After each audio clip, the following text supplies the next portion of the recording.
Hey, what's up guys, it's Sick. We're straight out of Hotel Barong right now in Bali, and we've been using these Pioneer CDJ 3000s, but powered by Pioneer DJ Indonesia. They're super kind to give us all this equipment to use while we're here. But today, since we've been using this for maybe a month plus, I'm gonna do like almost like a reaction video to it, and like how I personally feel about the equipment, and basically comparing it to the previous model, which would be the CDJ 2000 Nexus 2s. So come over here. Let me show you close up of the new equipment. We're just gonna be looking at one right now.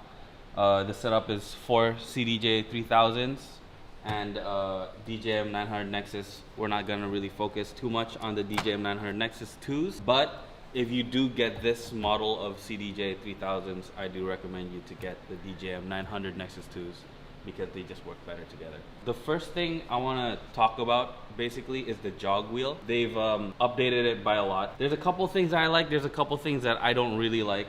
The thing I really like is, first of all, it shows the album artwork. I don't know how useful that is, but it looks cool, you know, especially if you're doing like a live stream and maybe like an up view, you can see the album artwork. If you zoom in right here, the movement of the jog wheel, like the screen, I don't know how many hertz it's running, but it's smooth. It's smooth. It's like you can play an FPS game on here. Maybe run Doom, you know? But there is a couple things that I kind of feel is a little different to the 2000s. For example, if you go over here and you go to the jog adjust, usually I have it right in the middle, but for the 3000s, I've always had it on heavy because I feel like the jog wheel itself is a lot lighter compared to the 2000 Nexuses. One thing I feel like when I have it right in the middle, a lot lighter compared to like the 2000s. There isn't that much weight, so I'll skip towards the middle. When you spin back on middle, it's like as if you had it like maybe here on the 2000s. So when you're beat matching, when you're doing this while it's playing, and you do that, you see how fast it goes. But if you have it on heavy, it feels more natural, more closer to what I'm used to with the 2000s. Like, that's the jog wheel. That's the only changes I can really tell you. Is there's a screen here now, and it's a lot lighter. Could be a good thing, could be a bad thing, depends on taste. Another major difference is the screen itself. If you look at the screen right here and you compare it, I don't know, put in a picture of a CDJ 2000 somewhere on the screen right now, you can tell that this screen has basically doubled its size. I think it's a 10-inch screen, and if you look at the movement here, so you know how in the 2000s it only showed, for example, if you have 2 tracks running. If you have 2 tracks running on the CDJ 2000 Nexuses, this is what you usually see, right? The grid line and nothing else. But now they have this option where you can actually make it into also the audio form, like audio wave form. And if you've watched some of our streams and you see us not using headphones, especially the table streams we've been doing where each one of us has 1 CDJs, this is how we've been mixing without headphones, because technically now it's a lot easier to beat match without headphones, because you can actually see exactly how you can beat match it on the grid, and you can zoom in if it's the right tempo. Let me just make it the right tempo.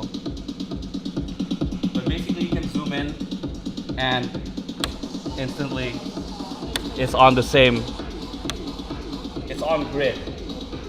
But it's really important for you to actually use Rekordbox to have all of this function. Another thing that I want to talk about the screen is when you're on the search mode. Before, when you want to do like, oh, I want to organize things by track, by key, you would have to press Option, which that button no longer exists. You just press on the screen. This is fully touch screen, just like an iPad. You can press key, it organized by key. You press BPM, it organized by BPM. You press track, it organized by track. And another thing you can do, which I have not figured out how to do yet, but I've seen people do it. You can actually basically preview tracks without having to load it into the CDJ by just dragging your finger on here. I haven't figured out how to do it, but if you see right here, it's supposed to preview the track, but I don't know. I haven't tried it out yet. Another thing that could be cool, I guess, I don't use this function too much, but I know a lot of people do, is the hot cue. You used to have 4 right here on the CDJ 2000 Nexus 2s. They've moved it over right here, and now you have 8, basically. You got A, B, C, A, B, C. And you can have even like D, you can have E, you can have F, you can have G, and you can have H, and you can go. Interesting stuff. I rarely use that, but some people use it a lot. Another key feature, talking about keys, is that you can actually change the key of your track on the fly. And you guys remember this, the unholy sync button, right? It's like for DJs who are too lazy to beat match. Now you actually have key sync also. So right here, if you press key shift, and you, for example, you have this track going. This is a B flat track, right? So let's go back to the beginning of this track. So this is a B flat track. This is an F minor track. You can actually put this on master. You press master right here, and then you press key sync, and it'll sync to a key that harmonizes with this. Or you can even, on the fly, for example, turn off key sync, and you play this track. You can easily, let's go here. You can actually change the key on the fly. So if, for example, you're mixing something more harmonically, because most of the times when in Barong we kind of do stuff more hard, but a lot of us also make really, really melodic music. Sometimes you can't, you just can't mix like F minor to like, I don't know, a B flat or something. But now you can just find the harmony of it. Like you go to B flat right here. Next step would be a B flat, and you just keep going. You just can mix it like that, super simple. Another thing that I want to say I wish I had on the 3000s would be this vinyl speed adjust. We used to have 2, one here and one down here, which would be the start and stop. Now you have only basically 1. So slow down and it starts up again. But before, you could have a slow start, or maybe like a slow down when you stop, and then you can have the start to be like fast. That's a thing that I wish we still had, but I mean, I also barely use that function. People like Julian really misses it, but that's something maybe for the next model, I don't know. But other than that, it's really dope.